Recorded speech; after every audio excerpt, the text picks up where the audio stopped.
Welcome back, brothers and sisters. I am Braden. This is Langley Outdoors Academy, and thank you for stopping by.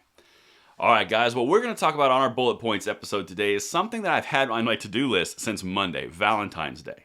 Now, you guys know that the ATF, or I'm sure you know, put out a tweet that said, hey, have a great Valentine's Day. By the way, if you have an ex that's involved in illegal gun trafficking or trade, make sure you give us a call and tip him in to make it a Valentine's Day to remember.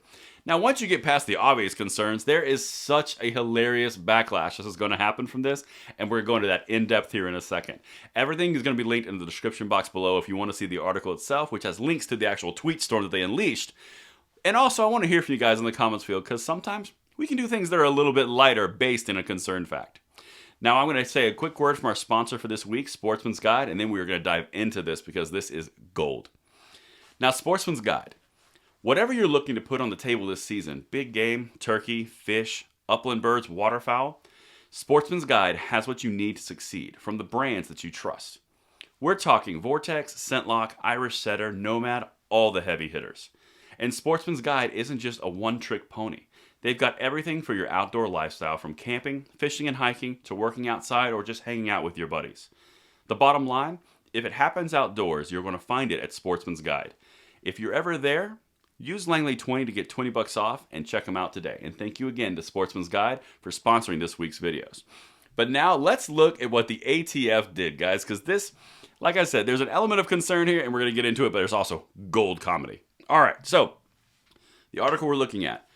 Biden ATF suggests Americans report current and former partners' illegal gun activity for Valentine's Day. Now, there's two pieces to this. Right off the bat, I'm not concerned at all that a government bureaucracy is soliciting responses from people to rat out people that they've been involved with based on illegal gun trade. I'm not concerned at all. You shouldn't be either, right?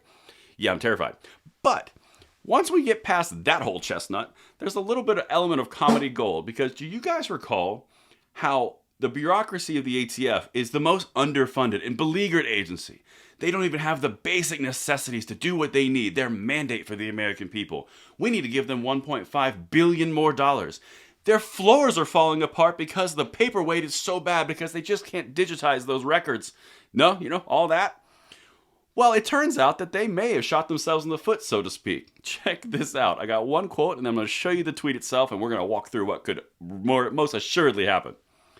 President Biden's Bureau of Alcohol, Tobacco, and Firearms suggested that Americans report their current and former partners' alleged illegal gun activity to the agency as a fun Valentine's Day activity. Now, I'm sure someone at the ATF was thinking, how do we put a spin on gun violence and gun trafficking and gun illegal use for Valentine's Day? Oh, I know. And this is what they came up with. Valentine's Day can still be fun even if you broke up. Do you have information about a former or current partner involved in illegal gun activity? Let us know and we'll make sure it's a Valentine's Day to remember. And then there's the tip stuff. Now, if any of you have been alive longer than 5 minutes, have either had a girlfriend or a boyfriend or a significant other of any kind, I don't care. The main point here is, what happens when people break off relationships and someone comes up and says, hey, here's a way to really make Valentine's Day fun? Remember that whole beleaguered ATF, that whole too busy to do anything, they can't even do their mandate? Well, what do you guys expect? And the odds are that they just inundated themselves with false claims that they now have to go and report across the board with the so few agents that they have, with the meager resources that they have.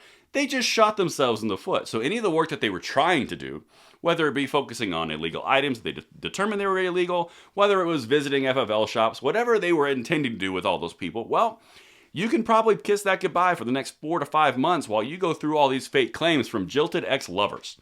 Way to go, ATF. Way to go, bureaucracy. I love when government does what it's supposed to do.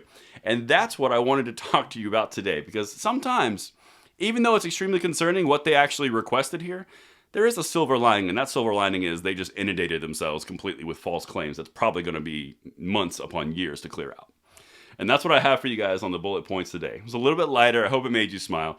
Let me know what you guys think in the comments field below, and I will see you tonight at the 9 p.m. segment. I'm Braden, signing out.